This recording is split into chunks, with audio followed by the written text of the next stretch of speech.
Hey guys, back in the workshop, and today I'm going to show you how I do bow ties. So these bow ties are in these two pieces of olive ash. This is Wenge, South African hardwood, and I basically router them out on the CNC and then make loads and then cut them through the bandsaw, and then I then do what I'm doing now. So what I've done now is I've got two big cracks in these two serving platters that I'm making. One there and one there. And I'm basically now going to show you how I router these out ready to slot in. So I'm going to get one of these new camera holders from TikTok so you can see exactly what I see. So that's going to be my next purchase.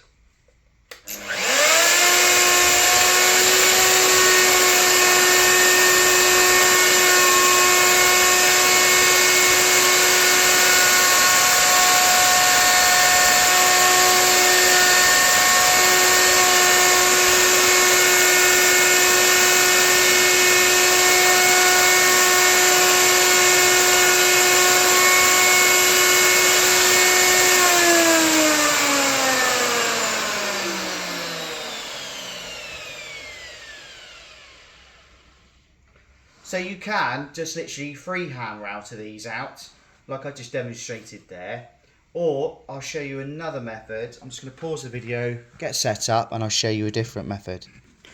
So there's many ways you can cut these out. You can do this method I'm about to demonstrate one-handed to you now, and this is called like a scribe with a Stanley knife. So you basically scribe round the inner line, not the actual line, the inner line of the bow tie. That's one way of doing it.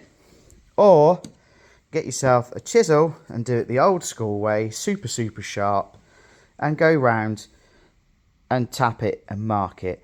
It's all down to preference. To me, I do either, depends what mood I'm in and how fast I want to do it, but I'm just going to crack on and you can watch me do this the best distance so that the camera doesn't get smashed up, so you can see me do it. So obviously firstly move away your tools off the bench.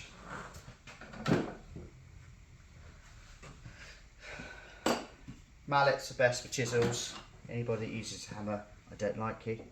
So basically you go around like that, scoring the edges.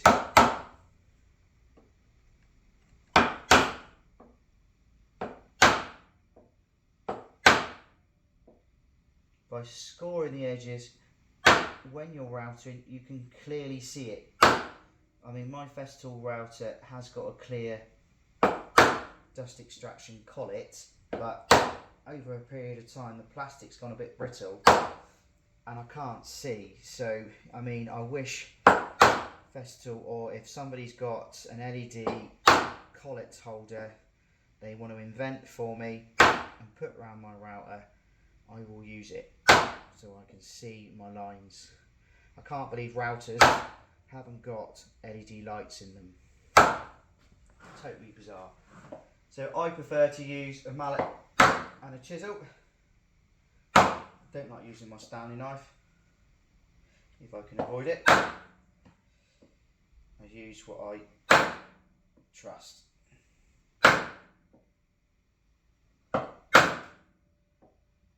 You can go bigger. I mean, in all honesty, my 2-inch chisel is in my Transit. I haven't got it, so I'm using my workshop trusty chisels. This is an inch chisel, so it's, you know, it's all down to your preference really.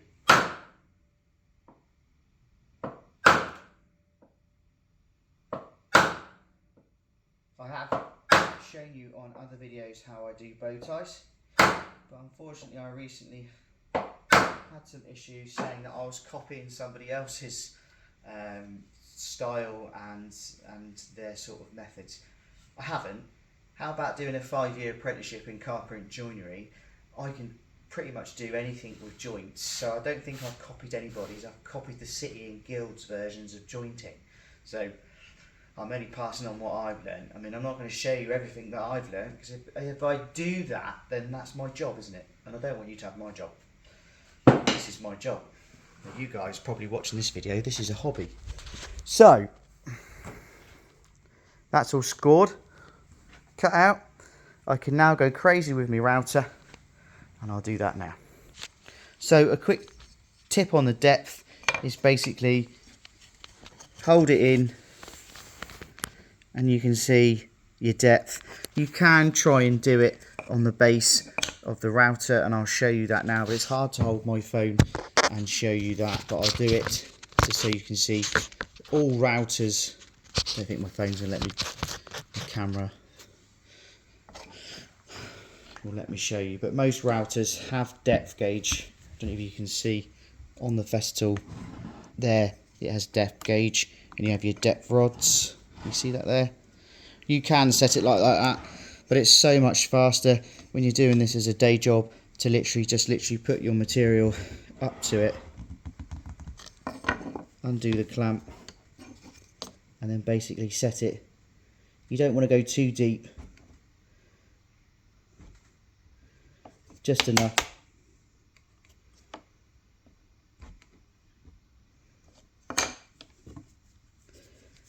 Just enough so you've got some sanding power.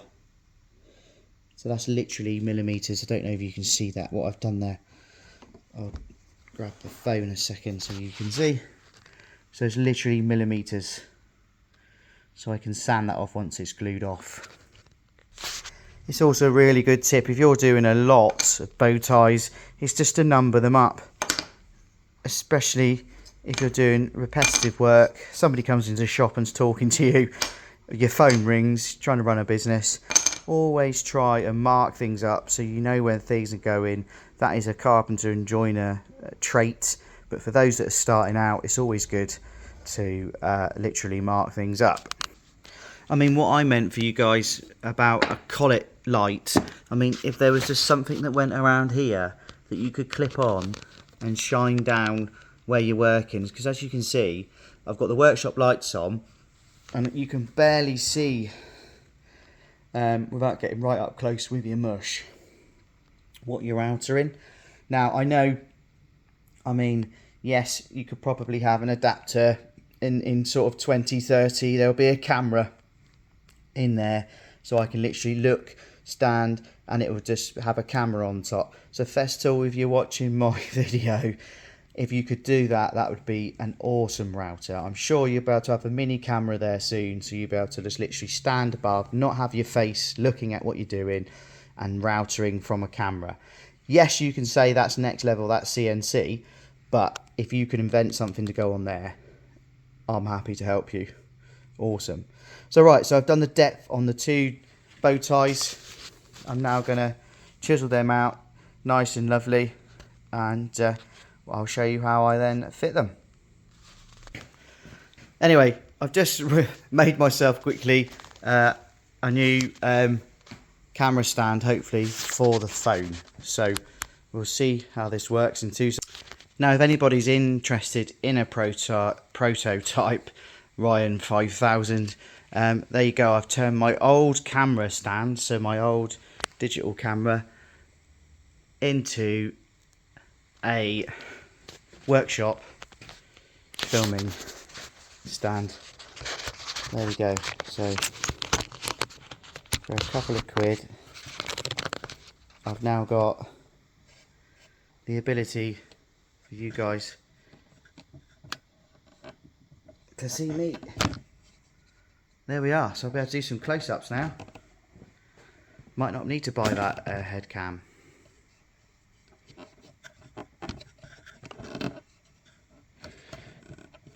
Oh, hopefully that'll stay. We'll soon find out. But anyway, there we are.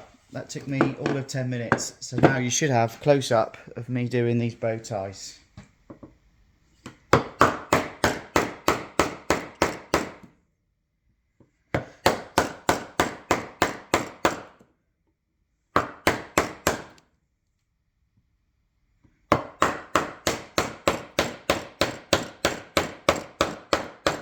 You have to let me know what you think, guys. It's dropped a little bit, hasn't it? Put that down to the age of the stand. If I can get my fingers in there, I might be able to turn it out a little bit more. Slowly dropping, isn't she, guys?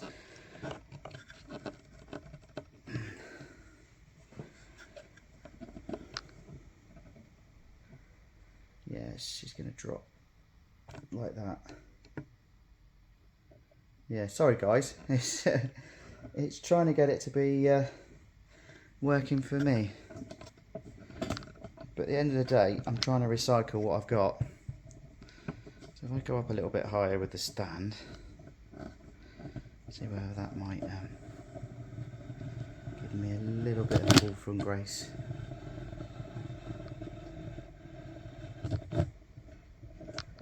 No. I know one thing is certain, phone is never going to fall off, which is great.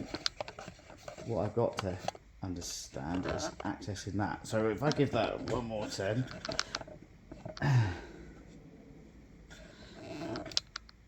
it's got an Allen key on it, worst case. How about that? I think we've got it. Sorry about that, but I think we're there. Now just got to not kick it. I think we've sussed it, guys. If that's the case, then that saved me lots of pennies and I'm really happy. So I'm just going to pause this 2 seconds. I should have done that and then come back to you. Right, I think the prototype, I've done it. So, back to business, guys. Let's clear out these lovely bow ties.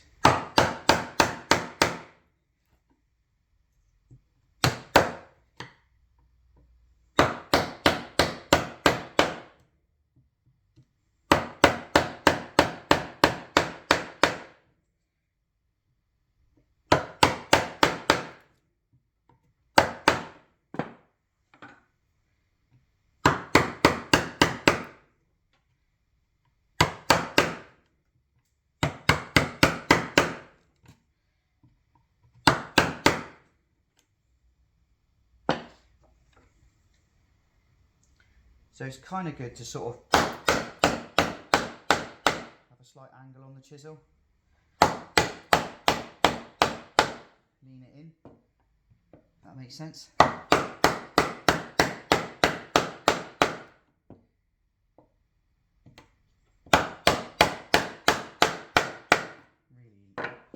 Really lean it in towards.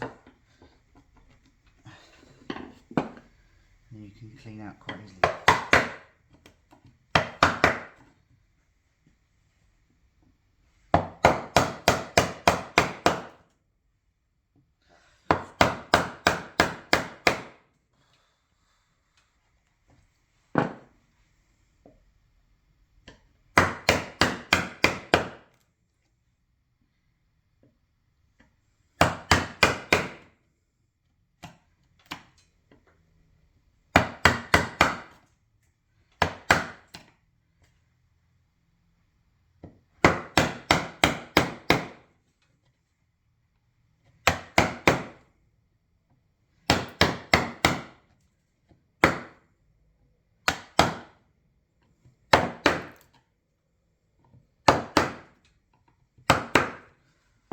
Right, then get your hoover.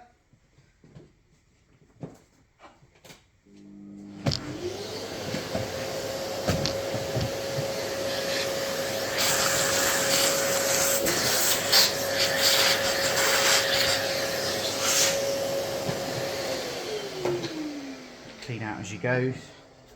So you better.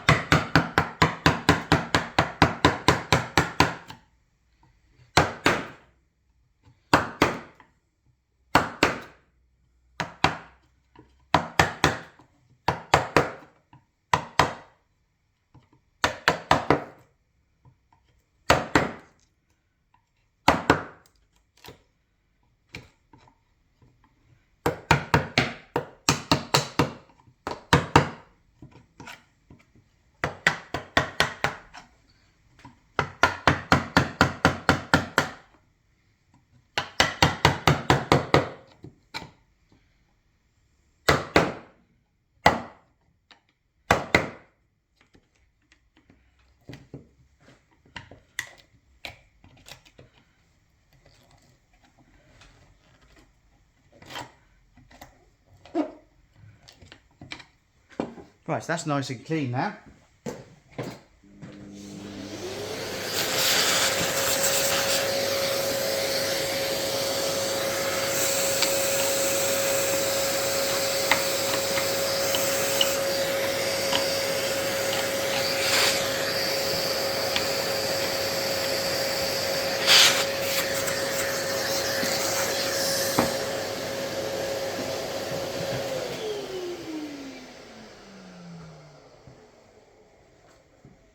So number 2 should fit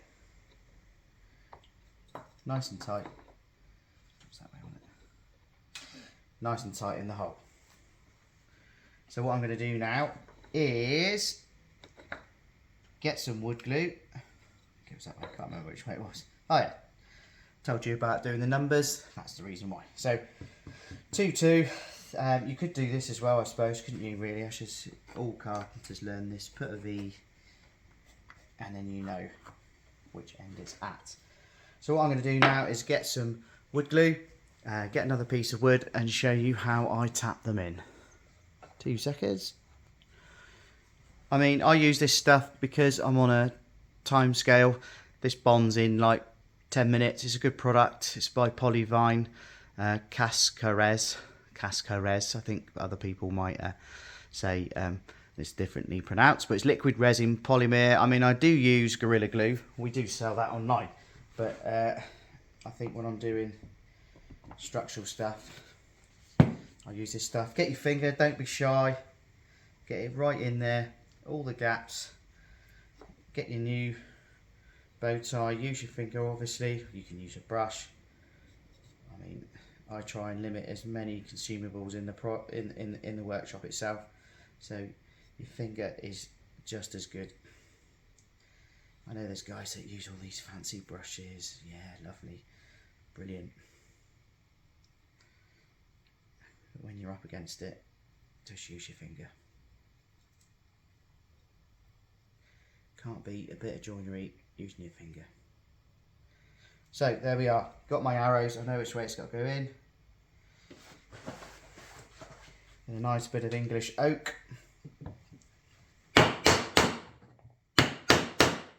And gently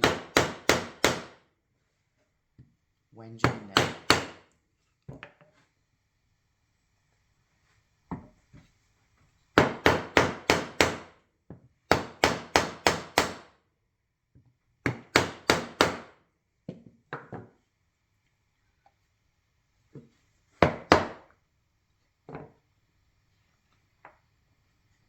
A bit tight, one extreme to the other. So I'm just going to put this just a little bit on this back edge, so just take a little bit off. Don't do too crazy. Just this back edge.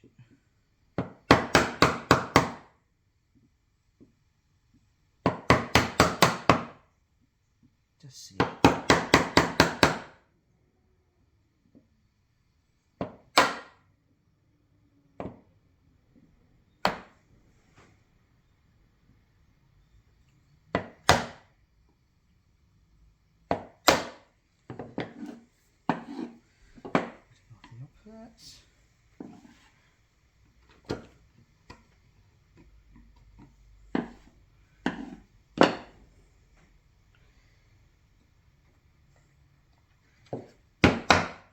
Span out again.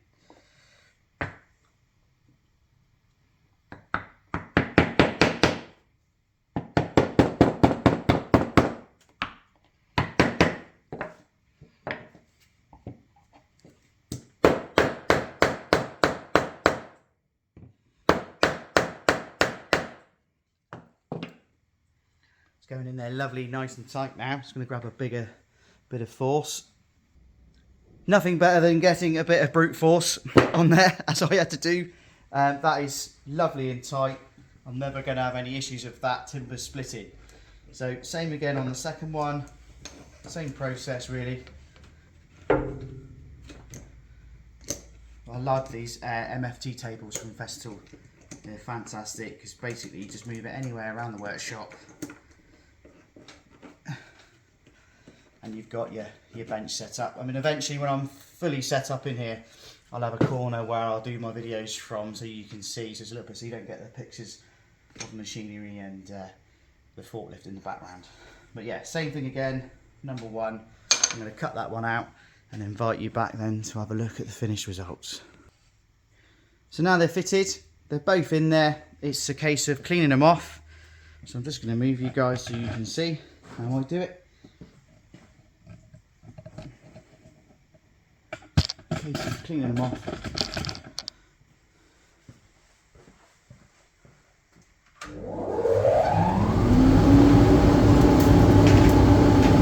What I found a really good tip is hold your dust extractor between your legs when you're grinding.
Tip really helpful. If you bring your sort of like grinding work to your dust extractor, and as you boys know and ladies know, put it between your legs, easier to control, and you can suck up all your dust from your grinder, because there's no attachments for grinders yet, which is one thing I want to work with anybody that wants to work with me on that, to improve dust extraction for people rather than having to mask up. This tool should really have a collet on it that can gather all the sawdust, brick dust, stone dust, and they should be readily available. But if you don't have that yet, use your dust extractor, put it between your legs, and it will literally catch all of it. It's fantastic. Right, so that's them as they are, as you can see. Final sanding really now. I'll do a zoom in so you can see a bit better. So I'll do final sanding, final glue up, and then these two serving boards are ready for pizzas. And then my next videos will be using our approved finishing oils, because we are brand ambassadors for Odie's oil. I'll be using these to finish these olive ash with South African wenge. So I'm not going to bore you with the sanding, because everyone knows what sanding takes time. Please look at our other videos. Remember, the slower you go, the faster you go. Give us a like, give us a share, and comment away. Thanks for watching, guys.